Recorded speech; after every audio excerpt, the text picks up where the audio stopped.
el audio? Sí, Sí, doctora. Bien. Ya. Bueno, de la esclerosis sistémica nos vamos a referir acerca del concepto, la clasificación, un poquito de la epidemiología, la etiopatogenia, el cuadro clínico, diagnóstico y tratamiento. Como concepto, la esclerosis sistémica viene a ser una enfermedad del tejido conectivo autoinmune, que es generalizada, crónica y progresiva. La alteración principal va a ser una disfunción de la microvasculatura, lo cual les va a llevar a que se produzca isquemia y fibrosis de los tejidos, y el pronóstico lo va a determinar el compromiso renal, pulmonar y cardíaco. El escleroderma viene a ser el engrosamiento o endurecimiento de la piel, el cual se va a dividir en la forma localizada y la forma de esclerosis sistémica. La forma localizada a la vez se divide en lo que es la morfea, a líneas de esclerodermia y al escleroderma en forma de copa de sable. Nosotros en esta exposición no nos vamos a referir a las formas localizadas, pero sí a la forma sistémica. La forma sistémica de esclerosis se va a dividir en la forma limitada y la forma difusa. Como la mayoría de nuestras enfermedades, existen criterios de clasificación para esclerosis sistémica, y esos criterios de clasificación dados por la Asociación Americana de Reumatología del año 1980 establece que debe existir un criterio mayor, el cual va a ser la esclerosis proximal de metacarpofalángicas, el cual es el más importante, o la presencia de criterios menores como esclerodactilia, cicatrices puntiformes, empulpejo de dedos o fibrosis pulmonar. Se ve mi pantalla, ¿verdad, chicos? Doctora, sí se ve la pantalla, pero no está pasando las diapositivas. Sí. A ver, un ratito ya. ¿Ahí? Ajá, ahí recién, doctora, ahí está, ahí se ve. Creo que ahí tengo que dejarlo. Bueno, con respecto a los criterios de clasificación, como les decía, vamos a tener la esclerosis proximal a metacarpofalángicas, es decir, las que están próximas a esta articulación, ya sea metacarpofalángicas o metatarsofalángicas, y dentro de los criterios menores vamos a tener la presencia de engrosamiento de la piel de los dedos, esto se llama esclerodactilia, cicatrices puntiformes en el pulpejo de los dedos o la fibrosis pulmonar bilateral. Para clasificar un paciente con este diagnóstico debe tener al menos el criterio mayor o por lo menos dos de los criterios menores. Cuando nos referimos al criterio mayor, es el engrosamiento, induración de la piel proximal, tanto a metacarpofalángicas como a metatarsofalángicas. En los criterios menores vamos a tener el engrosamiento de los dedos, que se llama esclerodactilia, lesiones digitales isquémicas, las cuales pueden ser cicatrices puntiformes, o pérdida de sustancia de los pulpejos y fibrosis pulmonar pivasal. Y se tiene que descartar que no exista otra enfermedad pulmonar primaria que esté originando esta fibrosis pulmonar. Si está presente en dos criterios menores o un criterio mayor, nosotros vamos a tener hasta el 97% de sensibilidad y 98% de especificidad para este diagnóstico.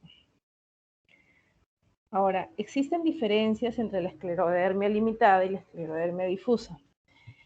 La diferencia principal va a ser la cantidad de piel que está afectada. En el caso de la forma difusa va a estar afectada toda la piel, donde se incluye cara, tronco, abdomen y extremidades. En cambio, en la forma limitada solamente va a estar presente distal a codos o distal a rodillas. El fenómeno de Raynaud en la difusa, ya que es muy rápida, la evolución de esta enfermedad va a ser menor a 1 año. En cambio, en la limitada va a ser durante años. Ellos presentan Raynaud durante varios años y posteriormente comienzan recién a engrosar su piel. Con respecto a las manifestaciones clínicas, la forma difusa va a dar una afectación visceral temprana, sobre todo fibrosis pulmonar, enfermedad del reflujo gastroesofágico, roces tendinosos, afección cardíaca, etc. En cambio, en la forma limitada sí existen manifestaciones clínicas sistémicas, y las que se van a presentar sobre todo son la presencia de hipertensión pulmonar, calcinosis y telangiectasias. Con respecto al perfil inmunológico, la difusa va a tener sobre todo anticuerpos antitopoisomerasa o anti-CL70. En cambio, la limitada va a tener sobre todo anticentrómeros. Con respecto a la capilaroscopía, en la difusa va a haber pérdida del capilar, y en la esclerodermia van a haber más bien megacapilares o dilataciones de capilares. El pronóstico obviamente va a ser peor en la esclerodermia difusa, y en la limitada van a tener un mejor pronóstico. Aquí nuevamente se le señala las diferencias entre esas enfermedades. señalando que la progresión de la difusa es más rápida, la afección cutánea va a ser tanto proximal como distal, el compromiso visceral es precoz, en la capilaroscopía no van a haber capilares o son áreas avasculares, los antitopoisomerasa o anti-CL70 van a estar presentes en un 30-40%, y los anticentrómeros pueden estar presentes pero en un valor menor al 5%. En cambio, la limitada va a tener una progresión lenta del compromiso de la piel. La afección va a ser sobre todo distal, tanto a rodillas como a codos. Puede ser también a nivel de la cara o perioral. El compromiso visceral se puede dar, pero es menos frecuente. A nivel de la capilaroscopía vamos a encontrar las megasas. Los anticuerpos que predominan en la forma limitada son los anticentrómeros. Y aquí se va a incluir el síndrome de Cres, el cual se va a caracterizar por calcinosis, Raynaud, disfunción esofágica, esclerodactilia y telangiectasias, y también una forma de esclerosis sistémica sin presencia de esclerodermia, o sea, sin engrosamiento cutáneo, que es muy rara, pero se va a clasificar en este grupo. Con respecto a la epidemiología, esta enfermedad es más frecuente en mujeres. La frecuencia va a ser de 3 a 5 sobre 1 si lo relacionamos con los hombres. La edad más frecuente en que se presente es entre los 30 y 50 años. Se ha encontrado que la incidencia y prevalencia va a variar según la raza. Así tenemos que, por ejemplo, en los indios de Choctaw, que están en Norteamérica, la incidencia, la prevalencia se va a dar en 4.690 sobre millón de habitantes. La forma limitada se ve más en la raza blanca y la forma difusa se ve más en la raza negra. Y en cuanto a la distribución geográfica, se encuentra una mayor incidencia a nivel de América. Así tenemos que, por ejemplo, en Estados Unidos hay 19 casos por millón, mientras que en Europa la incidencia es de 4 o 5 casos por millón. Con respecto a la epidemiología, van a haber factores genéticos de los cuales ya hemos hablado. Va a haber asociación con el antígeno leucocitario humano o HLA a nivel de los alelos DR5, DRW52, DR3, B8 o A1. También pueden haber factores ambientales, como los que se señalan en la lámina, como el sílice, la silicona, entre otros. Y también los síndromes esclerodiformes se pueden asociar a algunos productos como la bleomicina, pentazocina, triptófano, etc. Con respecto a la patogenia, como les he señalado, el problema principal va a ser la microcirculación, en la cual existe una vasculopatía obliterante. A lo largo se va a producir un acúmulo de colágeno tanto en piel como en otros órganos, lo cual va a producir fibrosis, y va a haber una base autoinmune, tanto a nivel celular como humoral, que produzca esta enfermedad. Entonces, en este gráfico vamos a resumir estos tres factores. Inicialmente se dice que la presencia de estos autoanticuerpos van a producir un daño vascular, va a producir una disfunción endotelial, activación de las células endoteliales, vamos a tener liberación de la endotelina, se va a activar por otro lado las plaquetas. Esto va a hacer que se inicie la cascada inflamatoria, que se activen los leucocitos, los monocitos, macrófagos y células B, se libere mayor cantidad de factor de crecimiento beta, citoquinas proinflamatorias, factor de crecimiento conectivo, factor de crecimiento derivado de plaquetas, y todo esto produce activación de los fibroblastos con la consiguiente acumulación de colágeno, incremento de la matriz extracelular a nivel molecular, y esto finalmente va a producir una acumulación de colágeno, una disminución de la degradación de esta matriz extracelular, lo cual va a llevar a la fibrosis. Por otro lado, el daño vascular va a producir una formación de neoíntima e hipertrofia de la capa media, fibrosis de la capa adventicia con disminución de la luz, se forman procesos microtrombóticos, lo cual va a producir vasculopatía obliterativa y va a llevar a una mayor hipoxia con la consiguiente activación de fibroblastos. Y nuevamente se va a dar esa cadena. Y finalmente, esta fibrosis va a incrementar la vasculopatía obliterativa, dando las manifestaciones clínicas que presentan estos pacientes. Entonces, la vasculopatía obliterante de pequeño vaso lo que va a producir es fenómeno de Raynaud. Puede llegar a producir una crisis esclerodérmica renal e hipertensión pulmonar. La fibrosis les va a producir engrosamiento en la piel, la enfermedad pulmonar parenquimal y dismotilidad gastrointestinal, y la inflamación se va a traducir en presencia de sinovitis y presencia de friction rubs, que vienen a ser crepitaciones a nivel de los tendones o roces tendinosos. Recuerden siempre que la primera manifestación de la esclerosis sistémica es el fenómeno de Raynaud. El fenómeno de Raynaud, como ustedes ya conocen, se va a caracterizar por 3 fases, que van a ser la palidez, cianosis y rubicundez, pero van a estar precedidos de un vasoespasmo, el cual en condiciones normales, porque puede haber un fenómeno de Raynaud primario y secundario, o sea, pueden haber pacientes sanos que tienen fenómeno de Raynaud, y esto se produce por un vasoespasmo que se va a dar por la exposición al frío o por estrés. En el fenómeno de Raynaud primario, que se produce en individuos sanos que no tienen este tipo de enfermedad, este fenómeno de Raynaud no daña tejidos. Pero en pacientes con esclerosis sistémica, que es un fenómeno de Raynaud secundario, sí puede ser capaz de dañar tejidos. Y no necesariamente deben estar presentes el estrés o la exposición al frío para que se produzca el vasoespasmo y las fases de palidez, cianosis y rubicundez. Entonces, si es que este fenómeno de Raynaud progresa, van a comenzar a aparecer úlceras digitales y se puede llegar a producir la gangrena digital.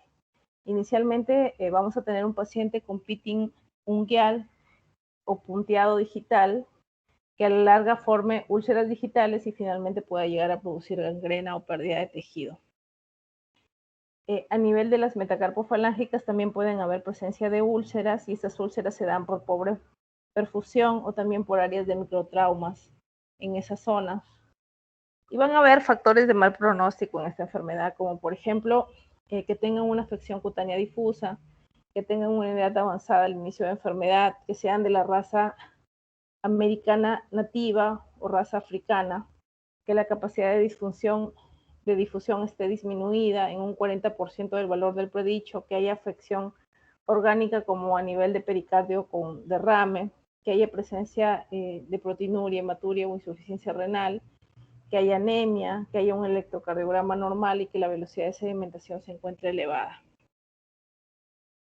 La principal manifestación clínica viene a ser la esclerosis a nivel cutáneo, es decir, la piel engrosada. Inicialmente puede aparecer una hinchazón a nivel de manos y a veces de pies, puede aparecer prurito, hiper o hipopigmentación, telangiectasias, calcinosis, úlceras dérmicas o gangrena, y recuerden que generalmente están precedidos de ese pitting unguial. A nivel de piel también vamos a ver la presencia de telangiectasias, los cuales pueden estar en la cara, en los dedos, en las palmas. También vamos a encontrar la calcinosis, que puede ocurrir a nivel de extremidades, tanto superiores como inferiores. Y finalmente, si este fenómeno de Raynaud progresa, va a pasar por fases. Inicialmente se van a hinchar las manos, posteriormente va a haber prurito y dolor, luego la piel va a estar engrosada y finalmente va a haber fibrosis. Ahora, esos pacientes también pueden tener muchas manifestaciones gastrointestinales, dentro de las cuales la que se ve con mayor frecuencia es el reflujo gastroesofágico, que si no se controla o no se trata, puede llegar a producir displasia, puede producir estenosis y reactividad en vías respiratorias. También pueden pasar por un periodo de diarrea y estreñimiento. En el caso del estreñimiento, se va a producir un sobrecrecimiento bacteriano, va a haber mala absorción, y muchas veces van a haber procesos que requieren tratamientos antibióticos intermitentes. Puede haber dismotilidad gastrointestinal, telangiectasias en la mucosa, gastroparesia, incontinencia fecal, disminución de la motilidad en el intestino grueso, acidez estomacal, disfagia, estenosis esofágica, puede haber gastritis, esofagitis erosiva, saciedad temprana, pérdida de peso, etc. Dentro de las manifestaciones sistémicas más importantes, vamos a tener la enfermedad pulmonar en esclerosis sistémica, que actualmente es la principal causa de muerte en estos pacientes, y el mayor riesgo ocurre en la forma difusa. En estos pacientes, cuando hacemos los estudios de prueba funcional, el patrón que encontramos es un patrón restrictivo. A todos los pacientes con esclerosis sistémica tanto localizada como difusa, tenemos que hacerles pruebas, sobre todo de función respiratoria y función cardíaca, sobre todo si presentan síntomas como tos seca y disnea en esfuerzo. Como ya dijimos, a nivel de la espirometría lo que solemos tener es un patrón restrictivo. También tenemos que tomar pruebas de imagen con el uso de la tomografía de alta resolución, en la cual podemos encontrar dos patrones: el patrón fibrótico, que es el de neumonitis intersticial usual, o el patrón inflamatorio, que viene a ser el NINE o presencia de vidrio esmerilado. Si estamos ante un paciente con NINE o un proceso de vidrio esmerilado, estamos en una fase aguda de enfermedad y podemos utilizar inmunosupresores para disminuir esta progresión y no llegar al daño que vendría a ser el patrón NEW o el patrón fibrótico. Dentro del estudio cardíaco, lo que tenemos que descartar es la hipertensión pulmonar, y esta se presenta sobre todo en pacientes con esclerosis sistémica limitada, y lo vamos a hacer mediante los estudios de ecocardiograma, y lo que buscamos es la presión sistólica del ventrículo derecho y si es que existe o no insuficiencia tricuspidia, ya que indirectamente nos puede estar hablando de la hipertensión pulmonar. Aunque el gol estándar para la hipertensión, para el diagnóstico de hipertensión pulmonar, es el cateterismo de corazón derecho. Y clínicamente estos pacientes van a presentar disnea de esfuerzo. Cuando hay afección cardíaca, generalmente ocurre esto en procesos tardíos de la enfermedad, suele ser de mal pronóstico y se puede presentar como alteraciones de la conducción, falla del ventrículo izquierdo o una falla global, y en ocasiones pericarditis. Anteriormente se describía mucho la enfermedad renal y crisis renal escleroderma, que antes era la causa más común de muerte en estos pacientes y se manifestaba clínicamente como una crisis hipertensiva. Se veía sobre todo en pacientes con enfermedad difusa o una esclerosis sistémica difusa temprana con una evolución menor a 4 años, y también en pacientes que utilizaban corticoides y ciclosporinas. Por eso en pacientes con esclerosis sistémica, a diferencia de nuestras otras enfermedades, no solemos dar corticoides, porque existe el riesgo de que desarrollen una crisis renal producida por una crisis hipertensiva.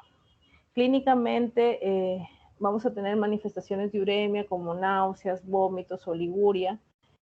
A nivel de laboratorio se puede ver un incremento de la creatinina, puede haber proteinuria, hematuria, anemia. Y el manejo de esta crisis es con el manejo de la hipertensión, básicamente con el uso de IECAS o inhibidores de la angiotensina. Como factores de mal pronóstico, en la crisis renal esclerodérmica vamos a tener una creatinina con un nivel mayor a 3 miligramos por decilitro. En pacientes masculinos también hay un peor pronóstico, en pacientes que tienen mayor edad o además tienen insuficiencia cardíaca congestiva, en pacientes en los cuales es más difícil normalizar su presión arterial, con 3 días de tratamiento pueden tener mal pronóstico. A nivel musculoesquelético también se pueden producir contracturas articulares, fricciones de los tendones, miopatías o miositis, neuropatías por compresión, resorción ósea o sinovitis y calcificaciones cutáneas. Ahora, dentro del diagnóstico diferencial, tienen que diferenciar con aquellas enfermedades que también van a producir engrosamiento de la piel o un síndrome esclerodiforme, como es, por ejemplo, la fibrosis sistémica nefrogénica o dermopatía nefrogénica por abrasión, que se da en pacientes con insuficiencia renal de estadio 5, donde esta fibrosis va a afectar más miembros inferiores que miembros superiores, y en estos pacientes no hay fenómeno de Raynaud. En la fasciitis eosinofílica lo que encontramos es, a nivel de biopsia, un infiltrado eosinofílico a nivel de las fascias. La aparición suele ser bastante rápida. A nivel de piel y va a haber engrosamiento de las fascias también. Van a haber contracturas en flexión, sobre todo del codo. Y la piel va a tener una apariencia arrugada, pero va a respetar las manos y los dedos, a diferencia de lo que ocurre con la esclerosis sistémica. Otras enfermedades que ingresan dentro del síndrome esclerodiforme, vamos a tener el esclerodema del diabético, que viene a ser una complicación de la diabetes mellitus, en la cual no hay tampoco fenómeno de Raynaud, y a nivel de la biopsia vamos a encontrar mucina y colágeno. Se puede producir una induración o engrosamiento de la piel del cuello, de la cintura escapular y de las extremidades superiores proximales. Y no suele haber afección más distal, ¿no? Y en el escleromixedema también va a haber un síndrome esclerodiforme, donde la induración cutánea sea más generalizada y podemos encontrar más bien la piel doblada pendular en vez de la piel apretada que existe en la esclerosis sistémica. Y finalmente, dentro del tratamiento de esta enfermedad, vamos a tener medidas generales, como por ejemplo las orientaciones con respecto a su nutrición, a la actividad física y soporte emocional. Vamos a dar tratamiento sintomático en caso de que exista tendinitis, artritis. Podemos utilizar antiinflamatorios. Si es que hay afección gastrointestinal como la enfermedad de reflujo gastroesofágico, debemos de utilizar inhibidores de la bomba de protones. A nivel vascular, si es que existe el fenómeno de Raynaud, el medicamento que se utiliza son bloqueadores de los canales de calcio y aquí vamos a tener el nifedipino, pero también se pueden utilizar inhibidores de la recaptación de serotonina, YECAS, nitroglicerina, inhibidores también del PD5, que viene a ser el inhibidor de la fosfodiesterasa, y esto va a producir vasodilatación, y el Bosentan, que vienen a ser también inhibidores de la endotelina, que causan también disminución de la luz del vaso. Para el manejo de la hipertensión pulmonar vamos a tener el Bosentan, el sildenafilo, el Ilopros. Para la crisis renal esclerodérmica vamos a utilizar los YECAS y un control estricto de lo que es la presión arterial. Y finalmente, para evitar la fibrosis, si es que nos encontramos en un estadio agudo de la enfermedad, nosotros utilizamos inmunosupresores. Y los inmunosupresores que se utilizan son la ciclofosfamida y el micofenolato. En casos de que haya artritis, podemos utilizar también metrotexate, pero recuerden que el metrotexate también se asocia con neumonitis en estos pacientes, entonces hay que tener un control estricto siempre del pulmón. Y por otro lado, hay tratamientos experimentales antifibróticos como el uso del imatinib o la pirfenidona, que aún no está autorizado su uso en estos pacientes, pero se utilizan en protocolos de investigación. Y bueno, se está a la espera de la respuesta, aunque realmente cuando se usó pirfenidona, en uno de los casos que vimos nosotros, la evolución no había sido buena. Y por otro lado, los inhibidores de todo lo que tiene que ver con el crecimiento conectivo, en estos pacientes también se encuentran en una fase experimental. ¿Tienen alguna duda o alguna consulta con esta presentación?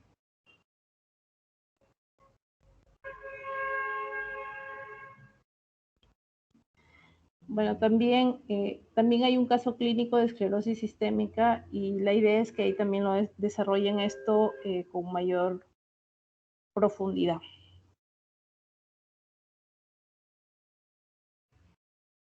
Voy a descargar su asistencia para enviarle a la doctora. Ya, doctora. Y voy a dejar de grabar.